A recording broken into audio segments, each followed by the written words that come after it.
Good morning. My name is Awa McCoy. I am Director of Startup Support at the University of Maryland's Ventures.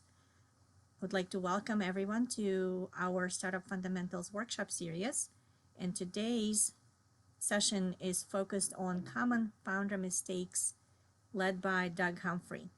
Doug Humphrey is a serial entrepreneur who's had successful successes and also successful not successes. So he has a lot of knowledge and wisdom and experiences to share with us. And I asked him to talk to us about common founder mistakes that maybe he made.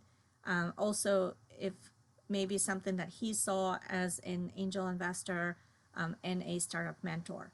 So, Doug, why don't you go ahead and take Absolutely. over the presentation? I'm gonna Good go ahead morning. and mute my mic and turn my camera off, but I will be monitoring the Q&A. All right, go ahead, Excellent. Doug. Good morning. Like Allah said, my name is Doug Humphrey, a serial entrepreneur. So I have started lots of startups, and I've had them win, I've had them lose, and have been through many of the good and the bad and the ugly that comes with all of that. And sometimes you get a lot of questions when people are just coming into starting their first company or even thinking about starting their first company, and it's new territory, it's new ground, and it's difficult, it's a little scary, it's very exciting, but sometimes you wonder, you have these fundamental questions. And so we're just going to run through some of those right now, and feel free to ask other questions as well. Like I said, Allah will manage that process. But so let's look at this. Here's mistake number one. It doesn't mean that it's the first or the most prevalent or whatever, but we have to put them in some sort of order here. So mistake number one is thinking that the moment I think about a cool idea for a company, that all of a sudden that's worth a lot of money. Yeah, there you go. So mistake number one is important from a perspective of, yes, the thought itself is worth something, but it's not worth something to someone other than you until you have developed it beyond it just being your thought. Now, your thought may be mundane but applicable.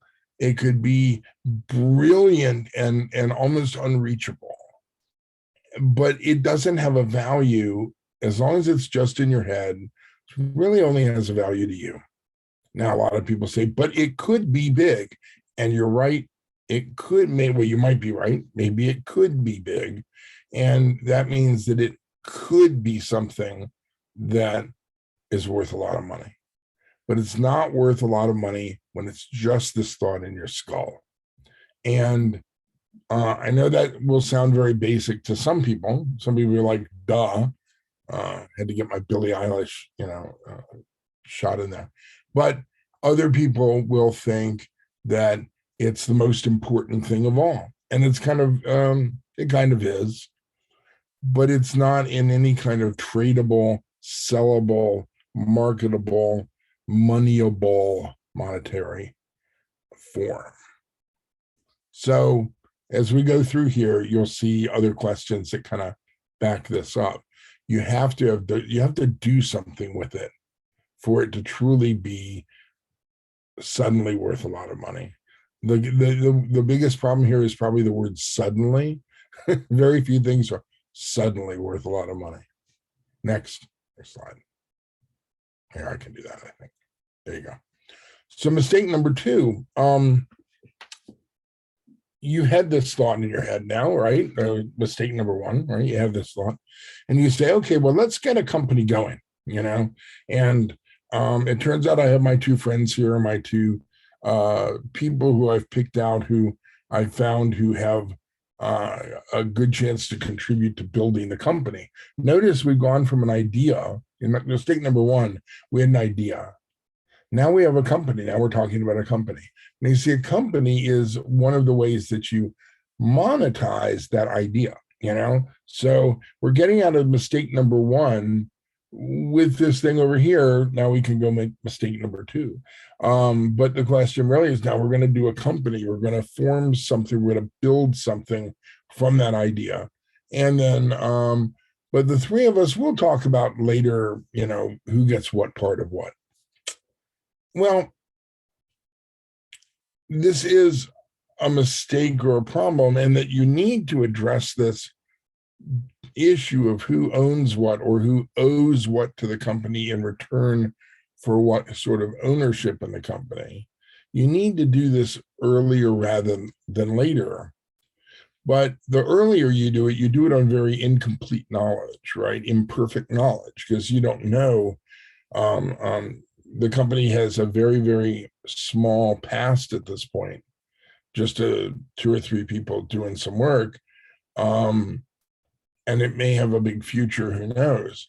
But at the same time, there's sort of a sweet spot. There will come a right time to really talk about this. Because if you don't talk about it fairly early in the process, this becomes a very difficult conversation to have, agreement to make, a negotiation to have. If the company has progressed to the point where it's now worth a lot of money, it becomes very difficult. People are less willing to compromise and are less willing to see their role as maybe not a major role, or if it wasn't, right? So what you really have to do at some point, and it's not the first day you meet everybody or something, but after you've got enough work to determine that there really is potential for a company here, there really is a desire among the three of us, the four of us, the two of us, the eight of us, whatever it is, to actually work together and forward this company where we're all actually like, yes, we want to go through, do this. Hopefully there's an enthusiasm here. This is when you need it. That's when you start to say, okay, let's come up with an equity plan. Let's figure out how we're going to distribute the equity, or how we're going to fairly exchange ownership in the company for work, which is what you're really doing. And you, at that moment, and we do a whole nother thing next month, we're going to do a whole workshop on equity, and meaning in this case, ownership shares and how to deal with this stuff. But because what you need to do is you need to take into account the past, who has already done what work. But you cannot solely base all equity decision in concrete on the past, because the future is still there, right? And Joe or Jane may decide they're going off to California, or they're going off to someplace else. They get a great offer to go do something else. They're going to go do that. They still own a huge chunk of your company, but they don't have a future contribution to the company anymore. And there are ways to fix that and make sure that doesn't happen. So mistake number two would be failing to have that equity discussion and handle putting in place a system of equity, stock option plan, and other sort of things early in the company's existence. Next. And this also comes up to that in a lot of ways. So mistake number three is saying, okay, I don't want to deal with all that equity stuff. We'll handle it. There are three of us, fine. We get a third, a third, a third. That's it, done. Move on. Let's get back in the lab and keep hammering on the technical problems. Well, and that's good, but it's not good. And it's because by being too basic and simple in this structure, what you do is you are dooming the company to operate into its future with a bad equity plan, a bad equity setup. We have a company that has come to University of Maryland stuff for assistance, and they're owned in this structure, a third, a third, a third, by three researchers. And the problem with that is that, the two of the researchers are off doing other things now. They really are not Their day job is not this thing. This is not their number one focus. And it makes it very, very difficult to get investors from the outside world interested, because the investors see the equity in the company as, a way to pay for research being done, a way to focus people's attention, a way to that equity should be contributing. And they see that two of the three founders aren't contributing anymore, or are not much, or not part of the thing anymore. And they're wary of putting their money into a structure that literally has so much dead equity sitting over there. And if this company had a slightly more flexible and more versatile equity plan in place, then this company would actually be able to figure its way around those things and make it much easier to invest in this company. And if you're going on and you're doing these things, I mean, starting a company is a capitalistic venture. It is not an academic venture. It is not a, there are all sorts of things that it's not, but it's very focused on money. You need money, capital, to be able to advance your program and make your thing work and develop. And you need the people who manage money and who have money to want to put their money to work in your company. And you need to make it easy for them to do that. And so mistake number 3 is this is a very rigid structure for an investment to have to try to negotiate around. So that's this is part and parcel of mistake number 2 there. Okay, next.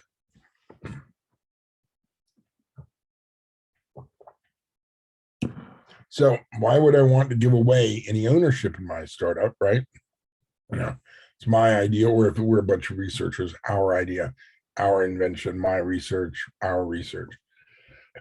So again, this is about ventures. This is about startups.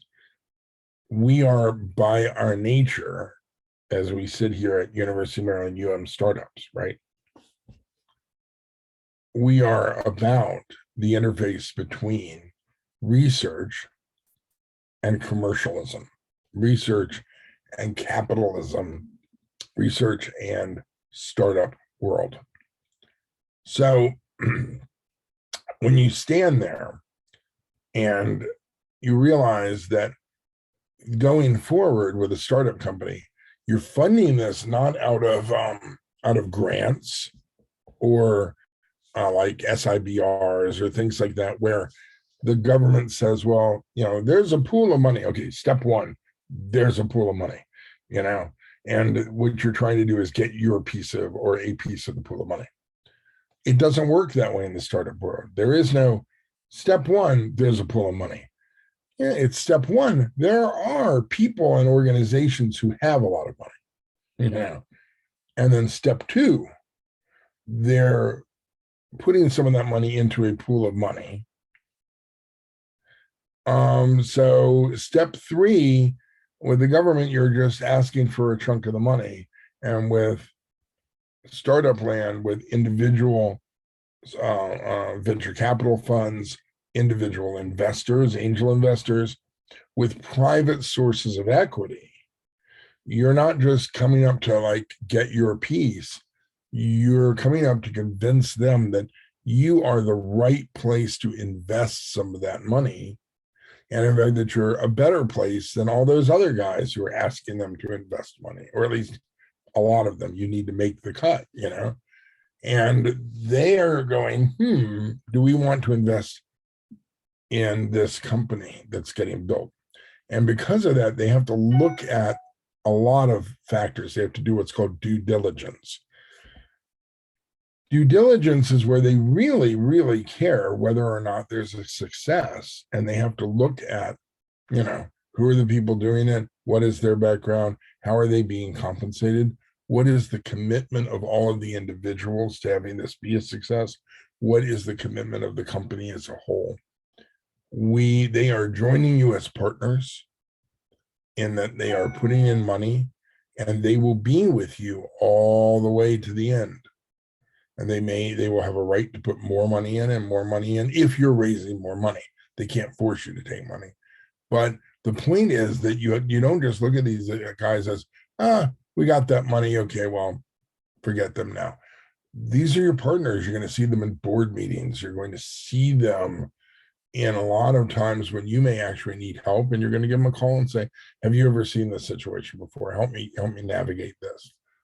So it's not just this found money sort of thing. So why would I give away any ownership of my startup? Well, there are a bunch of reasons why you actually give away, but you don't really give away because you're getting something in return. What you want to do is you want these people to give you the money for the company. You're going to give them equity so that eventually, if your company is successful, they will make many times their money back, which is a good thing. That's why they're here investing. They want to make profit. But also it aligns interests. The smart money, and we talk about smart money and dumb money and stuff like that. And there's no real dumb money, I mean, they got the money, they're not that dumb, but there's also smart money, and smart money knows a lot of people. Smart money is invested in, tens or hundreds of companies. Smart money has been doing this for maybe 2 or 3 or 5 or 10 or 20 or 30 years. They know a lot of people, and they are able and they are interested because now they own a part of your company. So now it is in their best interest to pay attention to you and see how they can help you, and go, we need to understand, here's what our portfolio companies do. Who else do we know in the industry, in the world, who maybe can help these guys, right? Who do we know when you have a need for something? Now the money isn't just money. It's venture capital firms. It's some of the most powerful people in the world, most powerful firms in the world. They are now part of you. You are now part of them. And because of this, sometimes you got to remind them and this and kick them a little, because they have a lot of money out there. But, they're interested in having you have success. And they will help you get more money and help you get your next round of funding and stuff, assuming everything's going right. And assuming things aren't going right, they're not just going to write you off. They're going to help you, and they're going to say, how can we help here? What is it that we can do? You need to recruit a head of sales, new people. Well, hold on. Let us go through our Rolodex. Let us go through our contacts and see, hey, do we have anybody who might fit here? So why would you give away ownership? Well, what you do is you give away ownership for money, and you give away ownership to align interests. You're going to give ownership away for critical hires. So here's Joe or here's Jane. Jane comes up, and Jane is, everything. You're a young startup, you have no money, and Jane walks up, and you realize that this is your operations person. Oh my God, this is the person who can take all sorts of stuff off your plate because you've been trying to run operations, or you've been trying to run research, or you've been trying to run sales, and Jane can run sales, or Jane is top marketing person, whatever it is. Jane has got what you need, but you don't have the money to afford Jane, So what you have to do, how do you get Jane to work for your company? Well, Jane can go command $100,000 or 150 or whatever. I mean, the sky's the limit, but let's say 100, you're in startup land. Jane can command $100,000, and you can only pay her, probably like 50 maybe, or 60 or something. So why should Jane look at your 50 or 60? Well, Jane likes your opportunity here, and goes, look, I like your people. I really like the product. I think the company looks interesting. But how can you make it worth Jane's while? And the answer, a while. And what you do with Jane is you say, well, we have this stock equity program, and here vesting over 2 years or 3 years. Here's like 3%, 4%, 1%, 8%, whatever the right number is, a different issue. We have a workshop on that. But here's a piece of the company. and it vests over some time. So you can't just take it and run. But this will allow you, if you really believe in the company, we think that in a couple of years, this will be worth a lot more money, and we'll bring you up on salary as we can. But we just don't have the cash, or we're using the cash for other things. Like if you get signed on to run marketing, some of the cash is your marketing budget. You then to do your job have to have some money, right? So to go out and do and contract marketing stuff. So you're aligning interest with your potential employees because they're all your critical people. You really do want them to have some stock because they don't want to go, well, you're going to get rich on this and I'm not going to get anything. What you really want them to see is, no, I'm going to do well also. This is a plus. So really that's it. You trade ownership or stock for money coming in funding rounds, and you use incentive stock plan to align people's interests so that they really monetarily care about how things go over here. Next slide. That does dovetail well into this slide. So I should hire all my friends now. Sigh. Doing a startup is a gigantic trade-off. Everything is trade-offs. If there were any super easy decisions in here, then it just wouldn't be so much fun. But everything in a startup is trade-offs. It really is. Here's one of the trade-offs. Oftentimes, you can assemble the correct, immediate team to go do what you need to do all out of your friends. If you've been doing this for a while or anything, it's that much easier. The problem with it is twofold. One, maybe your friends aren't the right people or the best people for this, but they're the easiest people to get to because you're going to see them tonight for, pizza, or Zoom call with them for pizza. But they may not actually be the right people, but they are the easiest things. So there's a laziness factor. And of course, you're like, I'm starting a company, I'm working 30 hours a day. How dare you call me lazy? And I'm not calling you lazy. You're killing yourself on this. So it's so tempting to go, Bob and Bill and Jane, they do this stuff. Hey guys, come do this.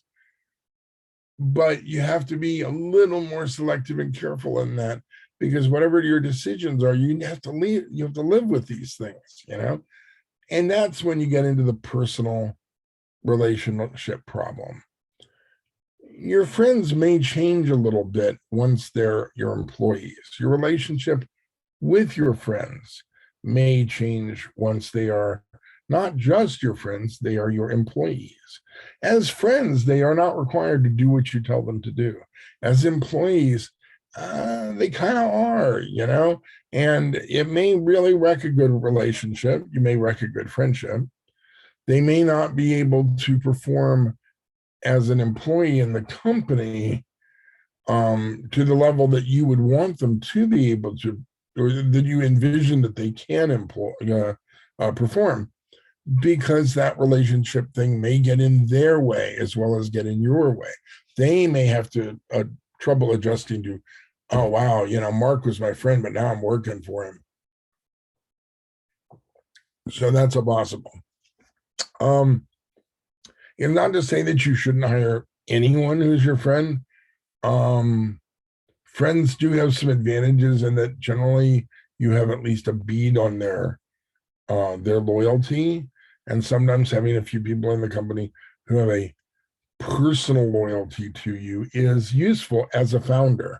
I mean, we have a presentation about baseball hats, and if you take the baseball hats workshop, you will you'll learn about how, as the founder, have a baseball hat called founder, a baseball hat called CEO, a baseball hat called investor. And you have to actually be able to see the company from different perspectives, That's what the baseball hats are for. They kind of change your focus. So I should hire all my friends to help. The temptation will be strong, and it isn't absolutely wrong in all cases. However, there's a book out. I will read the title of the book is something like "No Assholes" or the "No Assholes Rule." I think that's it. And it makes some very good points that as you build a company, you build a corporate culture. And this may sound very esoteric if you're like two guys sitting around talking about how you're going to do the company and all. But you want to build a culture where you're not tolerating the wrong kind of people being in your company. So again, some friends, maybe a few friends, maybe, you have to look at this, but this is a definite pitfall that you have to watch out for. Let's go to the next one here. Mistake number 6. The VC or angel investor just wants to steal my idea. What this cycles us back up to the very first thing a little bit, which is to say, my idea is worth everything. And, because if you have this idea, if you have this concept that your idea is worth all the money, then suddenly you're going to be very paranoid. You don't want to tell anyone your idea. Well, that makes sense, right? If you see the idea as XYZZY, it is the magic word that opens the vaults of gold, then you're desperately not going to want to share the magic word. The problem is that that's a fallacy. It is not that way. VC and angel investors, especially, VC, they have no interest whatsoever in running your company or stealing your company from you. Not at all. They're investors. They want to make money, and they make money not by operating companies, but they make money by helping you operate a company with their money in it that goes off and becomes worth a lot of money. And then, they want a private sale down the road or an IPO or what's called an exit, and that's how they get their exit, the equity. They exit, they get their equity. They don't want to run your company. A good example is your mortgage in your house. The bank is loaning you money to buy a house. They don't want you to default on that house, even though houses appreciate greatly, It's not their business model to own your house. They don't want to do this. They want things to work. They don't want things to malfunction.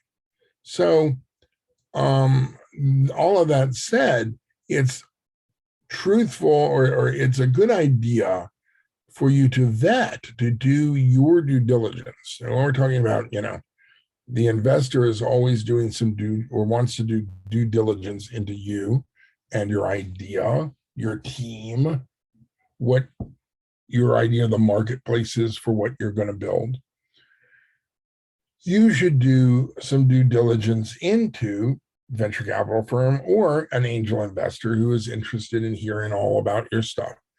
Now, to some extent, that is, what is their published record? An angel investor is harder to get data on. VC firms publish their data, but all of them, what's their track record? Who else have they invested in?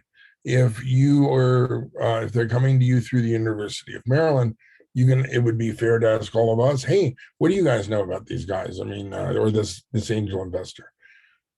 Do your due diligence and get comfortable with them. All of that said, that they are not there to steal your stuff, because they're not there to steal your stuff. That is probably a whole nother business model.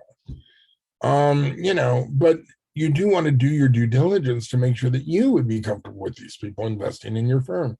I'm on board meetings or advisory meetings that look a lot like board meetings on Zoom all the time with people who are starting companies. And it would not make any sense at all for them to want me to be on that call if they didn't trust me, and I'm not saying, oh my God, look, I'm stand as an exemplar of trust. That's not the point. They can do enough due diligence and talk to enough people to get a feel for, like me, and then they can make their call and decision. Do you want this guy in your call? Not in your call? Whatever. You call the shots, you know? So the VC and the angel investor, they're not just trying to steal your ideas or do anything like that. But this mistake is also brings just up the very good point that says you will need to do your due diligence and be aware of anybody who wants in. Next, let's see. I get that. There we go. Mistake number 7. My technology or invention is not 100% perfect. I have to keep improving it. I can't show it to anybody until it's perfect. So this is sort of that hunker down in the lab mentality, you know? And like all of these mistakes, all of these things, you're right and you're wrong. You know, there's a little bit of, you have to find the balance. This is starting a company. This is what it's all about. This is sort of like publish versus paranoia, you know?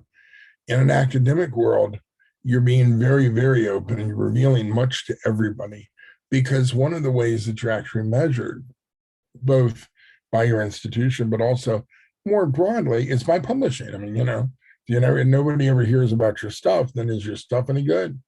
So, and in the technology, well, not technology, in the commercial world, in the venture world, the startup world, you do reach a moment where you start wanting to cut some of that back a little, because one, it impacts your intellectual property timing and everything. There suddenly now, if you're going to go for patents, if you're going to go for intellectual property protection, now all of a sudden you have to worry about, oh, did you disclose this too long ago? And, you know, there are windows and timings and things, which the University of Maryland guys help with for, you know, easily. They know it. But also there's another issue, which is you'll never be able to start the discovery processes, things like iCore. You know, you'll never be able to do the basic things of a startup company, which are, what is my market? What is my product? What am I going to sell? Who am I selling it to? Who is the buyer? How do I know these guys want to buy this stuff? And this is, you know, a common pitfall is thinking that you invented the better mousetrap, and now, according to the old fable, the world will be the path to your door. And it never really works that way. In that case, you don't need a marketing budget. Woot. Yeah. And so what you end up with is truthfully an understanding that is imperfect, but you've got to go do it. So you got to get out of the lab and you have to discover your customers. You have to talk about stuff before it's time to talk about it. That thing, that perfection engine in your head may be saying, no, we don't talk about this yet. You have to get out of the lab. We have a lot of dogs around here, so if you start hearing dogs bark, you know what's going on. But you really need to get out there, even with an imperfect product. And you know, a thing to note.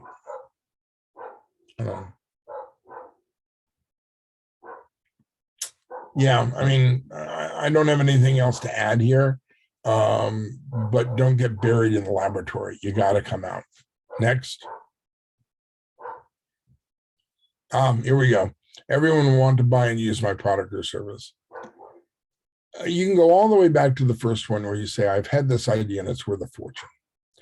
Well, one of the drivers for that is that you've had this idea and you can see that there will be a huge demand for it. In your mind, in your idea, your imagination, in your thought, you can see, oh, wow, a lot of people are going to want this. Well, that's an assumption.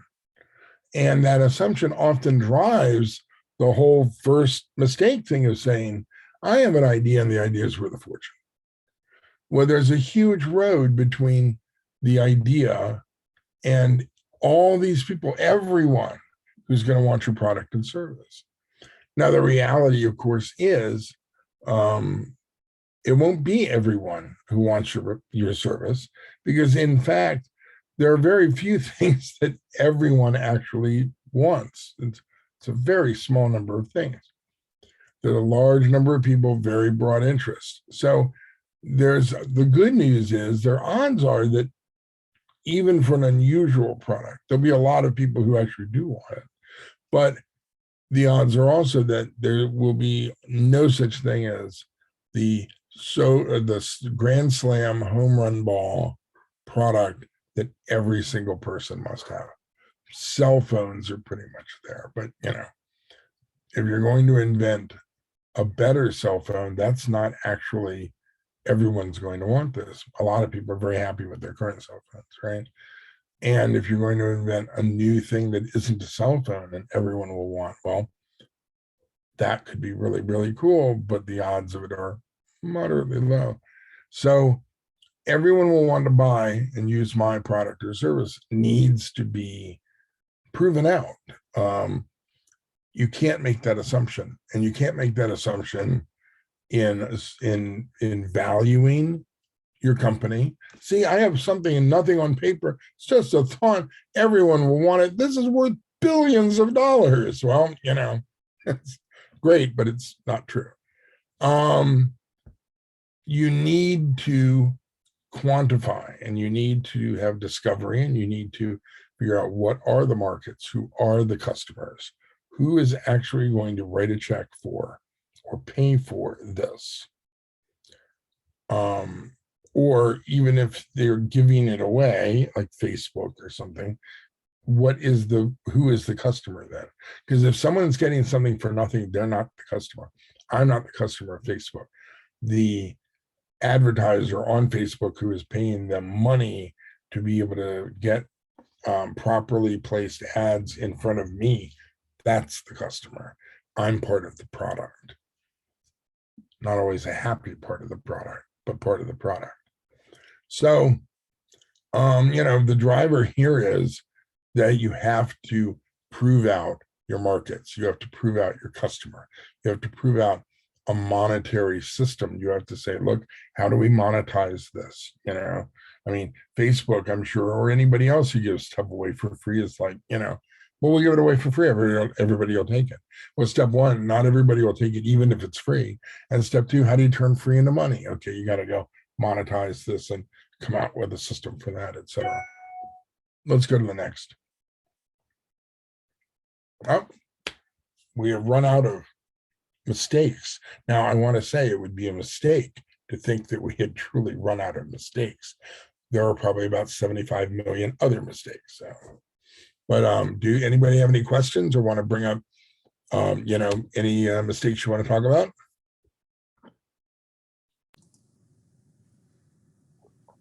So just to add, we will have another session on other set of mistakes. However, if you have any comments or questions, please submit them either via Q&A or chat function. Or at this point, you can also raise your hand and I can unmute your microphone so you can talk as well. But in the meantime, I wanted to thank Doug for sharing your wisdom with us. And so Doug is our entrepreneur in residence and available for meetings. There's a link to sign up to meet with him. Meetings are virtual via Zoom. So if you're interested. And if you want to have a Zoom call, the sky's the limit. I mean, we can talk about anything that you want to talk about. So one of the things just I find startup people, there are times when startup people just need to talk about it, an issue, and don't have like a crisp, ready question or something. Sometimes there aren't crisp, ready answers. Sometimes you just need to say, this is happening, or I have this thought, or I don't know how to do this thing, and and talk about it. So I'm always happy to do those things. Doug, we have a question. Should founders set aside equity for employees? How does the ownership equity reduce over time to allow VCs? How much founder equity is too much? Great question. So, we're going to do a session, purely on how to deal with equity issues. But just to give you an example. So, not knowing the nature of your company, I'm just going to speak in generalities. In generality, yes, every company should have an employee stock ownership program or plan. There are some that probably don't, but what we're talking about, yes. Generally, you set up a stock option plan, and that is how you give out or how you allocate equity when you're doing it to employees. And generally, if I had a company right now, just an example, I just had a company right now. We put a little bit of money in personally and stuff, but we have our first real institutional investor or venture angel come in, and they said, what's the situation? My situation would probably be, let's assume we have like 4 or 5 employees. I'm an employee, I'm the founder, whatever. So we have 4 or 5 people who all have some sort of equity, and we would have already established a basic stock equity plan. And when we did the venture round of funding, coming out of that, I would expect that there would be what we would call the option pool of about 20% of equity in the company. And the venture capital, the money coming in, would also be contributing to that pool, basically, because that pool would be diluting their shares as well as ours. And about 20%. And it's you either would come out of that funding round with the 20% pool intact, so you have 20% of equity that you can kind of dole out going down the road as you're hiring people. It might be a little reduced if you negotiate with the investors that some of that equity that you might have already given out to those 4 or 5 people might want to come out of the pool. They would have to convince me, okay, well, look, a 20% pool is a little heavy because you've already done stock option grants to you've already found your head of sales and your head of development, and you've already granted them. And so we think 20% going forward, and we think you're not going to need 20. Maybe you only need like 14 or something. We could have that negotiation. But yes, employee stock option plans are the way to push ownership into employees. Anything else is fraught with, oh, Bob went to the West Coast, took 20% of 5% of the company with it, and we're never going to see him again. Issues like that you don't want to deal with. And it's the fairest way to do it. And it's a way that all of the investing structure just completely understands. I mean, literally, if you walked up, I could give you like a string of what would sound like code buzzwords. And you walked up to any VC and went, they would be like, oh, okay, cool. They'd completely get it, and it wouldn't be an issue for them at all. So yeah, that's how you usually do it. And I mean, if you want, we can do a call and talk specifics to your situation. But when we do our equity class in March, that we'll cover all that stuff. Okay, Doug, we have one more question. Sure. Can you speak on design thinking and lean startup approaches? Do you have a preference, or do you feel that finding a happy medium is generally best? Oh, wow. Religious question so early in the morning. So, for startup, so lean startup slash, delivering minimum viable product early. All of this makes sense. All of these systems can be driven too hard and can be taken to extremes that suddenly they don't work. anymore, or they don't, the art of the startup, the art of the startup person, believe it or not, is the art of the not extreme. It's the art of the balance. Because almost every time you ask a big question, you're operating with a little bit too little data. It's too easy to just go to an extreme or go to an extreme.